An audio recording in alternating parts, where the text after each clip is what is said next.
Hello বন্ধুরা, সবাই কেমন আছো? আশা করছি সবাই খুব ভালো আছো আর আমি তো খুবই ভালো আছি। Welcome back to my channel. তো কদিন আগেই গেছে সরস্বতী পুজো, আশা করি তোমরা সবাই খুব ভালো করে জানো। আর প্রতি বছরের নয়, এবছরেও আমাদের এখানে সরস্বতী পুজোর আয়োজন করা হয়েছিল। তো সকাল সকাল দুজনে স্নান সেরে রেডি হয়ে চলে গিয়েছিলাম মায়ের অঞ্জলি দেওয়ার জন্য। আর দেখো আমাদের মাকে কত সুন্দর দেখতে লাগছে। আর অন্যান্য বছরের তুলনায় এবছরে প্যান্ডেলটাও খুব সুন্দর হয়েছে। হাতের কারুকার্য দেখো কত সুন্দর, আর আলপনাগুলো এঁকেছে কত সুন্দরভাবে। তো দুজনে বসে পড়েছি মায়ের কাছে অঞ্জলি দেওয়ার জন্য। আমাদের অঞ্জলি ভালোভাবে দেয়া হয়ে গিয়েছে আর চলে এসেছি শান্তি জল নেওয়ার জন্য। তো দেখো তোমাদের সেই মুহূর্তটা আমি দেখাচ্ছি।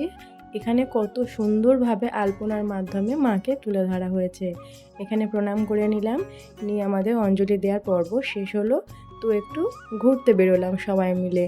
তো কোথায় ঘুরতে যাই, তো কাছে কাছেই ছিল আমাদের মাঠ, মানে সর্ষে বাগান। তো চলে গিয়েছিলাম সর্ষে বাগানে কিছু ফটোশ্যুটের জন্য। আর যাওয়ার পথে আরও একটা মা সরস্বতীর প্যান্ডেল আমরা দেখতে পেলাম। তো ওই প্যান্ডেলটাও খুব সুন্দর হয়েছিল। আর মাঠে এসে সর্ষে বাগানে কিছু রিলস আর ফটোশ্যুটও করে নিলাম। তো এই ছিল আমাদের সরস্বতী পুজোর দিনের কিছু সুন্দর মুহূর্ত।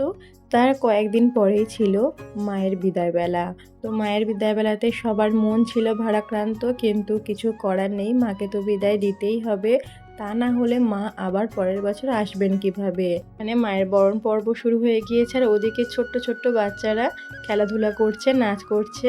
যেহেতু গান চলছিল সেহেতু ওরা খুবই খুশি ছিল। আর এই দিকে ভোগ প্রসাদ খাওয়ানো হচ্ছে, দুজনে বসে গিয়েছি ভোগ গ্রহণ করার জন্য। তো এখানে করেছিল পোলাও আর আলুর দম।